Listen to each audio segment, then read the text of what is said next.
अध्यक्ष महोदय, मराठवाड्याची राजधानी आणि ऐतिहासिक शहर म्हणून ओळखलं जाणारं छत्रपती संभाजीनगर या शहरामध्ये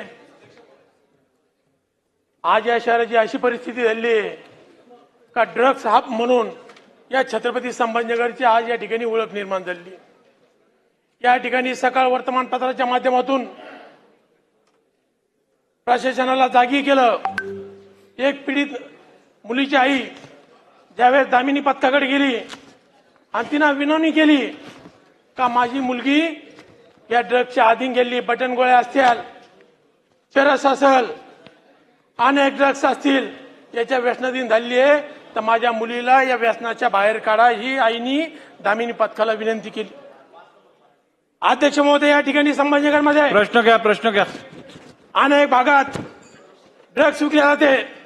या ठिकाणी मुख्यमंत्री महोदय, गृह राज्यमंत्री आहे, माझी विनंती आहे का छत्रपती संभाजीनगरमध्ये जे ड्रग्स विकले जाते या लोकांवरती मकोका सारखा गुन्हा दाखल झाला पाहिजे।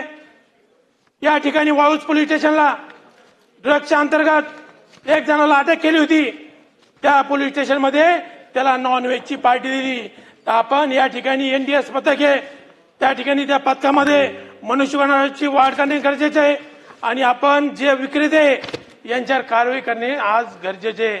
कारण की येणाऱ्या काळात ही आपली तरुण पिढी आहे, मुलं असतील, मुली असतील, जर या व्यसनाच्या अधीन गेले तर येणाऱ्या पिढीला भवितव्य काय आहे। आज छत्रपती संभाजीनगरमध्ये या व्यसनामुळे अनेक खून त्या ठिकाणी झाले, याला जबाबदार कोण आहे आणि आपण याच्यावर काय कारवाई करणार ही विनंती अध्यक्ष महोदय माझी या ठिकाणी।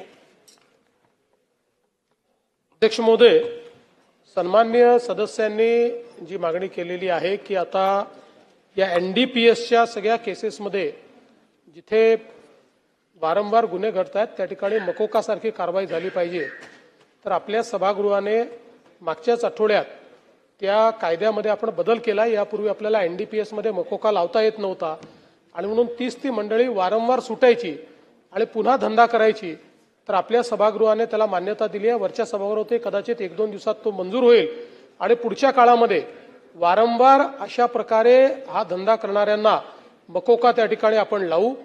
संभाजीनगरमध्ये देखील मोठ्या प्रमाणात आता आपण ही अतिक्रमण निर्मूलनाची कारवाई या ठिकाणी केलेली आहे।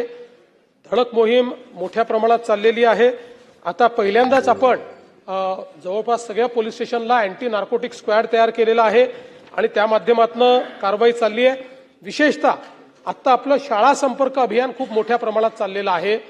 संभाजीनगरमध्ये देखील आपण जवळपास या ठिकाणी मागच्या वर्षी 389 शाळांना भेटी दिल्या, 257 कार्यशाळा घेतल्या आणि जवळपास 43,880 असे विद्यार्थी आणि बाकी जनतेने याच्यामध्ये सहभाग घेतलेला आहे।